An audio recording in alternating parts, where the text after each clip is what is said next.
afternoon, we're speaking with Genia Stephen, who's from Brockville, Ontario. She has a podcast and a website called Good Things in Life and has been talking to a lot of people in the recent months about inclusive education. She's a parent, has two sons, one with a disability, and we look forward to talking with her today. I'm going to start, Genia, by just asking you to tell us a little bit more about yourself.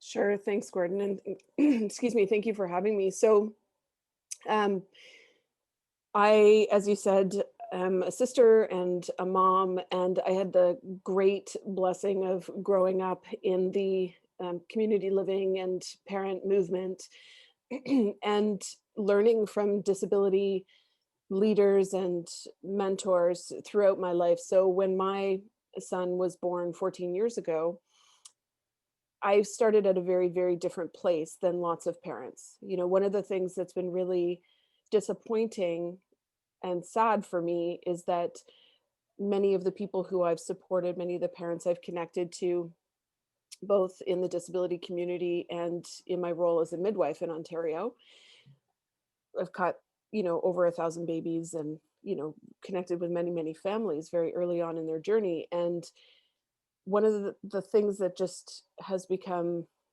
I don't know, just really apparent is that most of those parents are starting in the same place as my mom started 40 years ago, where people hadn't met people with a disability. They hadn't gone to school with kids with disabilities. They had no relationships with disabilities. They hadn't worked in workplaces where there were people with disabilities employed.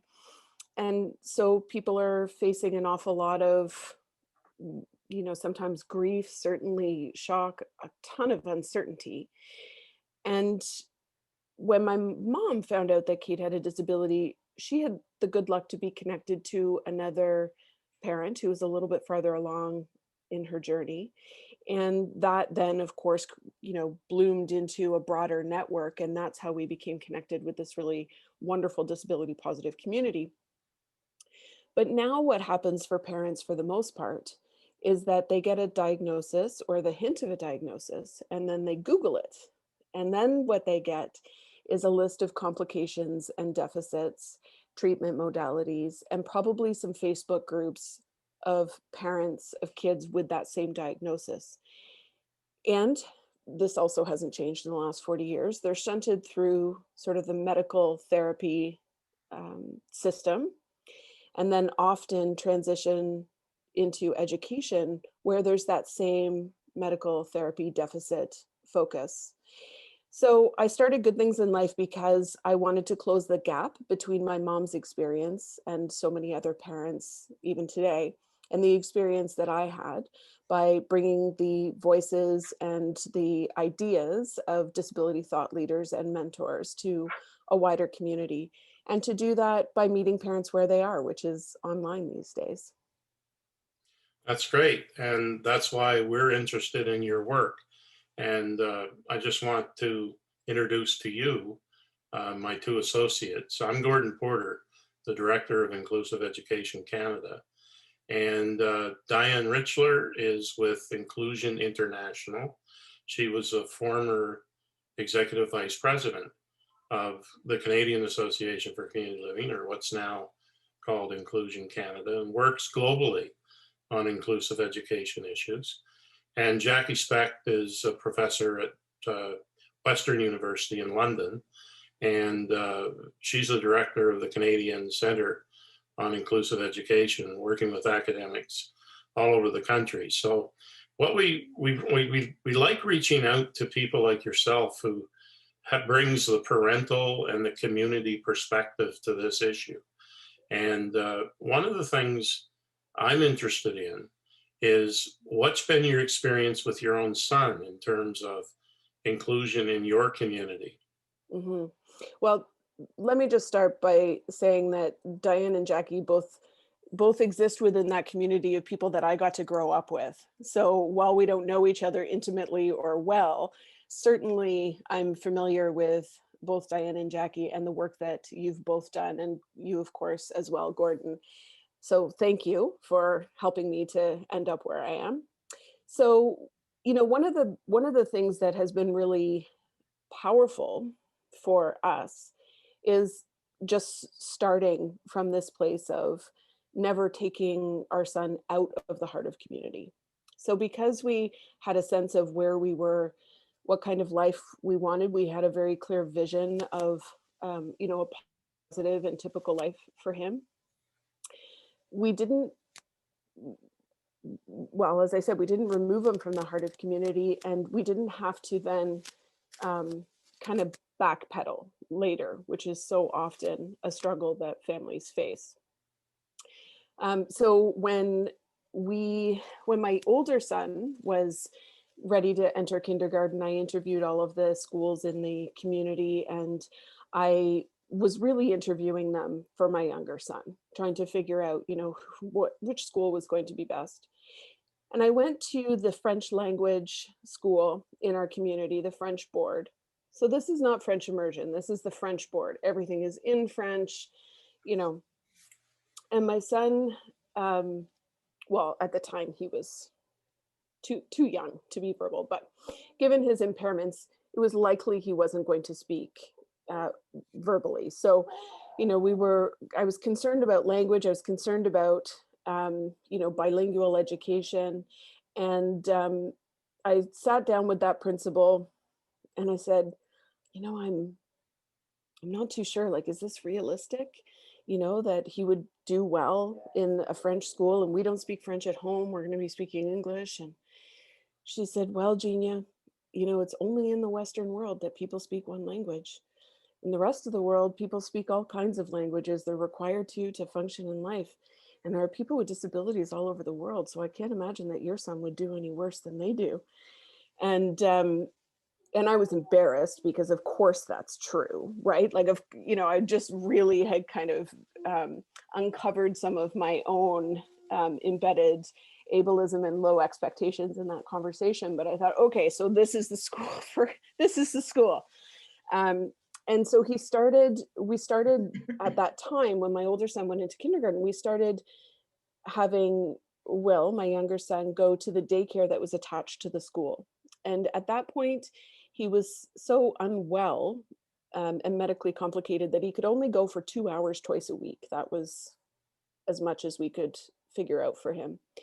But he started, because of the small community and the small size of the French language school, he started with a cohort of kids in daycare when they were all 2 years old, that would then likely, at least a significant number of those kids would likely be in the same kindergarten class.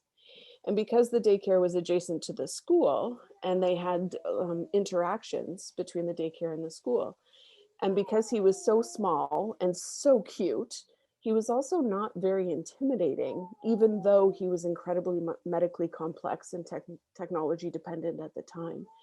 So by the time he started kindergarten, there was already, so sorry, I won't be very long. I know. I'm so sorry, just give me a couple minutes.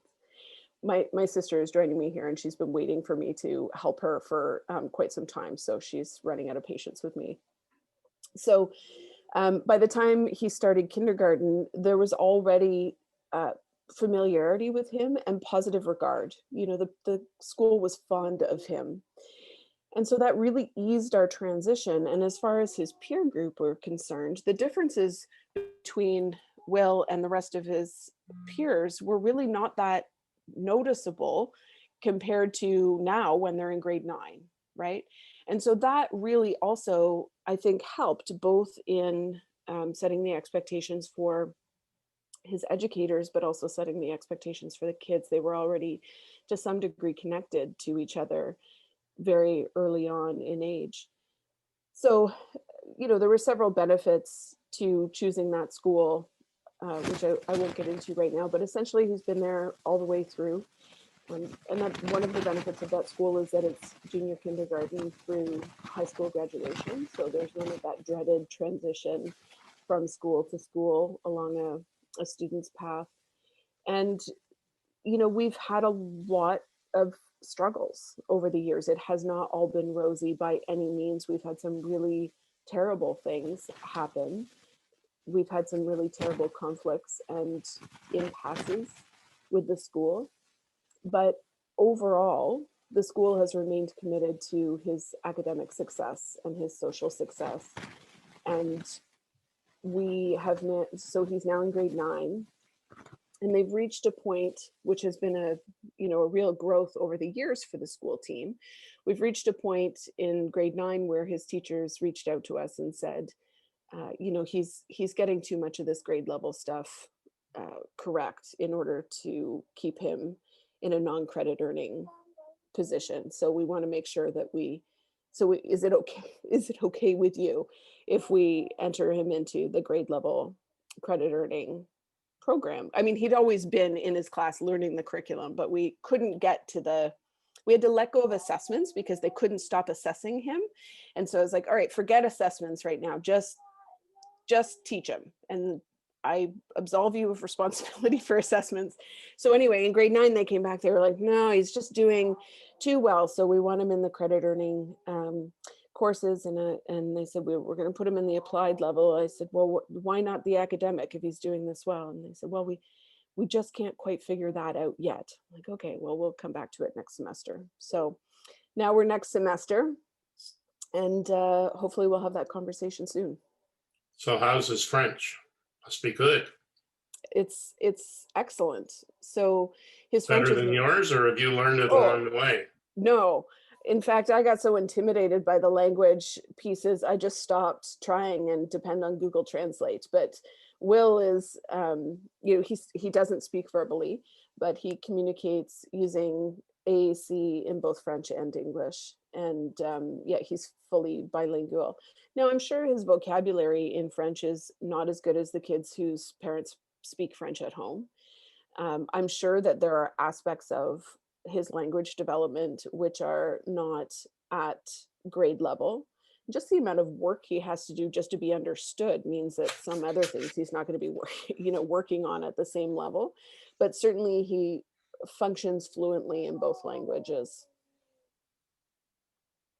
So what advice would you give to parents? I mean, it sounds like, as you say, you came into being a mother already very familiar with the disability community and what that might mean for your own son in school. What about those parents who don't have that, who are kind of more at the level where your mom was at all those years ago? So I would say if your child is really, really young, don't take them out of the heart of community in the first place. It's a lot harder to get back than it is to just stay. I would say don't believe everything you think. Probably some of your thoughts are influenced by growing up in a society that doesn't value people with disabilities particularly well and has a history of low expectations. And much of what we see in this society is a manifestation of those low expectations as opposed to what's possible. And maybe more than anything else, I would say be very careful who you surround yourself with, because likely they will guide you more than you realize down one path or another. And so if the idea of having a positive, inclusive vision of a typical and fulfilling life appeals to you, if you don't feel like services and segregated school and then segregated day programs and segregated residential programs, if that doesn't really appeal to you and you're thinking maybe something could be better than that, then surround yourself with other people who think the same way and share your values, even if you don't have it sorted out, because you won't have it sorted out. But at the very least, surround yourself with a positive community of people who are seeking to walk the same path. Can you talk a bit more about expectations? I noticed on your website that, that's a big issue to you. And I think, there's certainly the issue of parents almost being pushed in the direction of low expectations. But there also are parents who get really, burned and worn out from the constant fight. And, you talked about the compromise that you made in grade 9 in terms of which credit program your son would go into. What's the balance there? How do you manage that? I think that's a great question. I think that it helps. Darcy Elks talks about vision acting. I'm probably gonna mess this up, so don't quote me on exactly how Darcy teaches this, but she talks about vision being, she uses a nautical theme. It's an anchor to keep you steady when there's a storm. It's the North Star to kind of keep you headed in the right direction. It's a compass to help you see far into the future. And I'm missing one of the variables. Darcy's on my podcast talking about this if people are interested.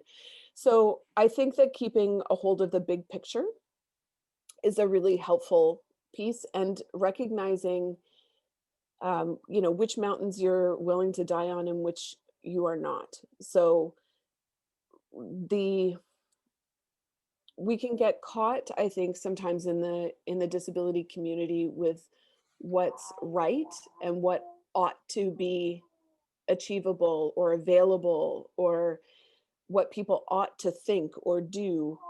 And I'm there too, like, it's 2021, people, come on already. I was just talking about the how much is the same 40 years later. But sometimes I would say, depending on our situation, it requires us sometimes to make some judgment calls about what's going to make the biggest difference. So using the example that I mentioned earlier, I knew it was going to be far more powerful in my son's life if he were taught the curriculum and provided with role modeling of the use of his AAC system rather than earning the credits. Now, I think all kids should be able to earn credits, and that they should be able to, be assessed in appropriate ways and have that available to them. I think that that's really important. But at the end of the day, the actual learning and the advancement of his ability to communicate effectively was going to be far more powerful. And so I could let that go. That won't always be the appropriate decision, though. In some situations, it may be that the credit is the piece that people really need to fight for. I think also recognizing that in a lot of ways, school is probably going to be some of the most challenging advocacy work that parents do, because there's typically few options. You have a few schools to go to, and perhaps in the single school board. And so you may find that you're just kind of banging your head against a brick wall in a single system, and there's nowhere else to go. And the community is much broader. And so I think when things are not going well in school, people can think about alternatives outside of, not necessarily alternatives, but additions to their child's school life. And so you can just say, okay, this is as much as I can do here, and banging my head against a brick wall is not, I'm not giving up, but nor am I wearing myself down unnecessarily with minimal chance of change, and I'll focus elsewhere. And then I think the other thing people can do is connect with other people who are fighting the same fight in order to shoulder that burden together. So how did you go from being an activist,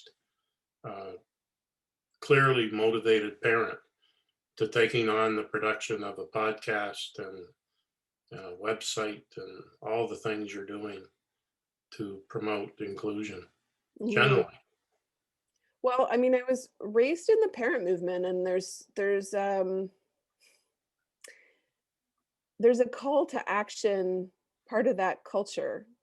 And while I was involved to varying degrees over the many years, I never really found the spot where I fit.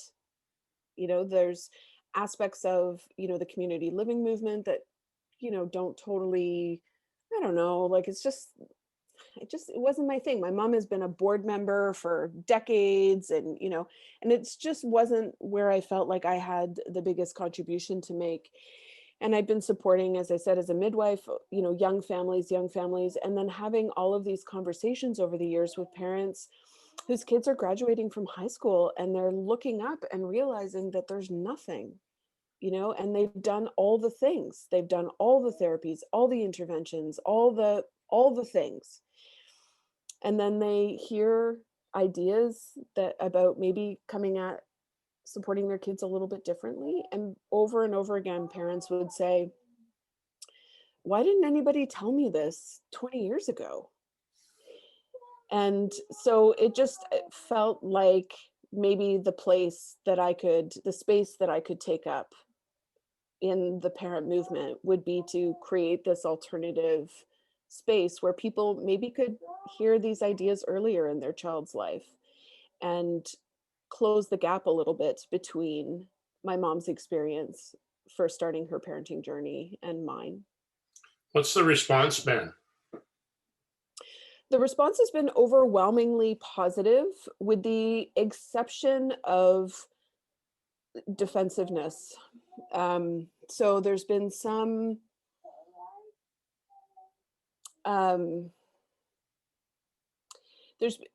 people are defensive sometimes about the choices that they've made, or they think that I don't understand people's realities and how people are sort of sluiced into the segregated system. So they think you're maybe too aspirational? Yeah. And I think, to a point, people have a point, because, a lot of the things that are tremendous struggles for other parents have been relatively easy. And they've been easy because we'd never took our son out of the harder community in the first place, and we knew better. The flags, for me, it's easy when the flags go up, when people are saying things to me that are like, oh no, that's going to lead us away from our vision.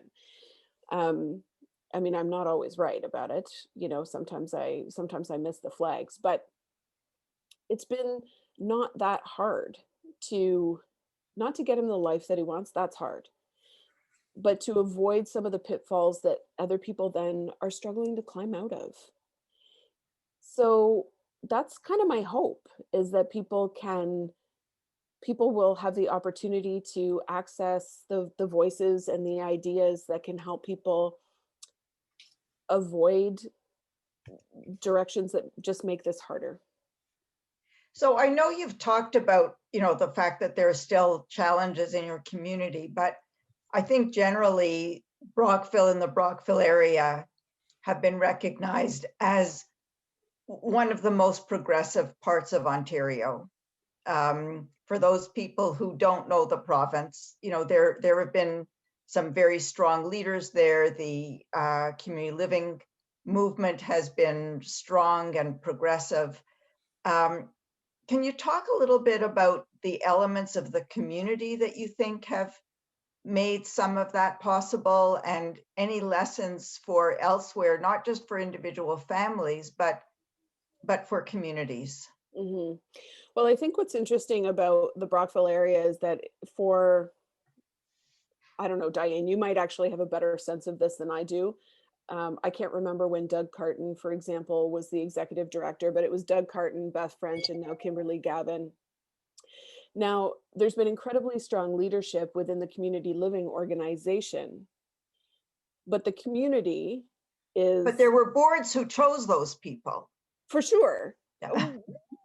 Okay, so I would argue that there's almost no community in which there aren't a few people who are looking to, make change. And and the journey has not been straightforward. I wouldn't say. And the leadership in the community living movement in my area means that if there are parents like me who want to live this type of life and support their kids to have a typical life, then there's going to be some people there who can help advocate for that. That doesn't change the community. I mean, we've got group homes and segregated day programs, and most of the people who my son knows has never met another person with a disability. My son was the very first child who uses a wheelchair to play in the Brockville Soccer Association. So I think that and I know we've got a school board who's historically actually was one of the provincial leaders in inclusive education, it's totally bottoming out, and it's gotten much, much worse again. So I think, I have conversations with people from small towns or rural communities who say this would be so much easier in the city because in the city there are so many more options. And people in the city say this would be so much easier in small communities where, where people know each other. And it is definitely easier when you have a community of people who have your back. And that's what the Brockville and District Association for Community Involvement offers families who are, share our vision and are trying to do this work. So that is tremendously helpful. But certainly the pandemic has taught us nothing if not that community is not restricted to physical proximity. And so I think that when, if your local association is not able to provide effective advocacy supports, or even just sort of emotional cheering on in your efforts for inclusive education, seek your community out there elsewhere. We're out there, and Good Things in Life is entirely online. I had hoped by this point it would not just be online, but the pandemic had other ideas for that. So it's entirely online, and there are a community of parents and allies who will rally for you. So yes, we have a very progressive organization in our community, but that has not, sorry, I don't want to undermine the work of the organization and say it's had no impact. It has. But I don't think that the average interaction between the average 14-year-old kid with my son is particularly impacted by the work of the organization, if that makes sense. Like, the community is still just the community, and the people in it, not progressive. So Genia, we try to keep these chats to be really just a chat and stick to basically a half hour. So our time is nearing the end, but I do want to ask you, you're tremendously inspiring to me. I've been doing this kind of work for 40 years. Thank you, and I'm really pleased to see that we have people doing the kind of thing you are at this point in time. Here's my question. How does this get sustained? Is Genia going to be able to do this next year and the year after? What kind of institutional support beyond? I assume you don't, you're doing this pretty much on your own at this point, are you? Yeah. So how do you see going in the future, and what would be your vision of something that could sustain something like what you're doing, if not exactly what you're doing into the future, to make a difference with families all over Canada? Mm-hmm. Well, specifically with Good Things in Life, I don't have an easy answer because I'm learning as I go. And so I never anticipated that I would be kind of running an organization of my own creation. And, so I'm still exploring that, and I'm very open to collaboration. And in fact, because the mission of Good Things in Life is to bring the voices and ideas of thought leaders and mentors to a broader audience, I depend on collaboration. So beyond saying that, I'm not actually sure as far as what can support a healthy parent movement. I think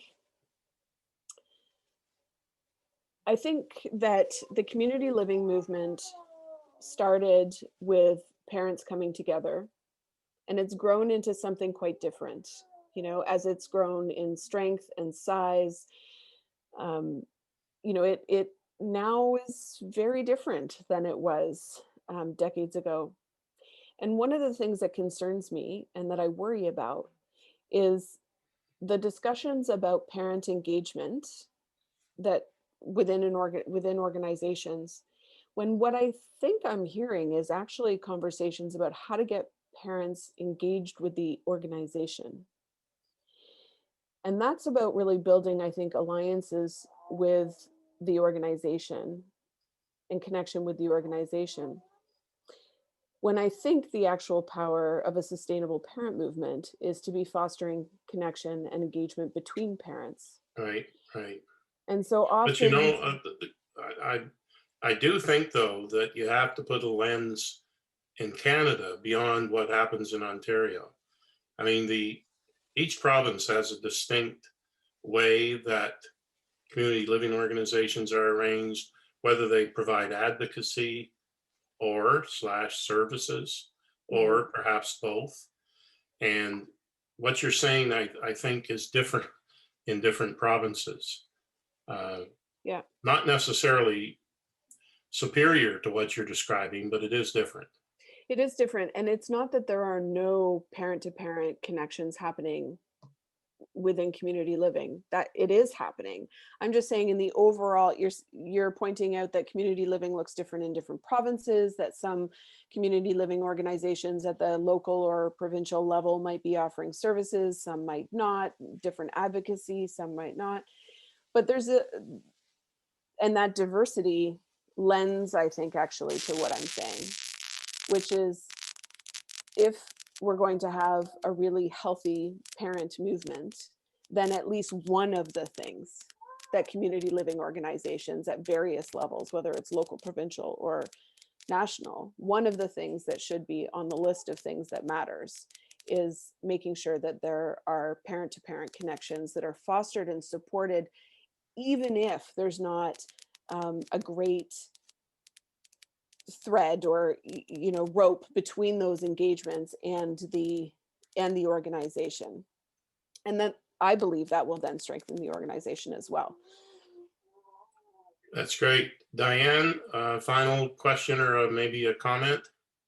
Well, I guess what really struck me, looking at some of your materials, is the outreach to young parents. And I just feel as if, I agree with your assessment that families, the main information that new families are getting is pretty horrible in terms of the orientation that it gives them. Besides publicizing your website, what other ideas do you have for how do we do a better job of giving parents more hope and just, telling them that what your message of just loving your kid and making sure that they are always staying in the heart of community, how do we get more people to deliver that message early in life? Yeah, isn't that the perpetual question? We've all been working, whatever our timelines in our lives, we've all been working our entire lives to meet this critical mass where we no longer have to be trying to figure out what the message is, because ultimately there's been some fundamental cultural change that makes our work unnecessary. And I think, there's multiple levels that we can be working on this. There's reaching those parents, and that's going to mean things like the work that you're doing via this series and all of the others that you do, the work that I'm doing via podcasts, just direct messaging, essentially. There's also aspects of, where else are parents connecting early along in the years, and that's primarily the medical system and early intervention services, and then early education. And we're working on those things, like collectively, our movement is working on those kinds of things. And then there's the systems change and political level change. I think for me, while all of that needs to happen, I think one of the most powerful levers that we can pull is trying to support and provide effective supports in helping the people with disabilities that we know to build relationships with people in the community who aren't already connected to the disability community. And that one-to-one relational change, I think, in some ways has the most power to make a difference. We're going to have to stop there. I want to thank you really, really sincerely, Genia. You're inspiring, and I hope that through this this chat that we'll put on our webpage and let people in our movement know about, that knowledge about your program or your efforts through Good Things in Life, your podcast and website will be, access will be enhanced. So thank you so much for joining us, and I'm sure we look forward to other opportunities to collaborate with you going forward. Thanks so much. Thank you so much. I Thank just you. gotta, if I could press upon you actually to thank Kate, who has been like living in a single room for 4 months and finally got a chance to leave, and now I've made her wait. Well, thank you to her Thank Thank too. you, Kate, for sharing your sister. And you, Great to meet you both. thanks. Okay. Thank you so much. Take care. Have a good day. Bye. Thanks, you too.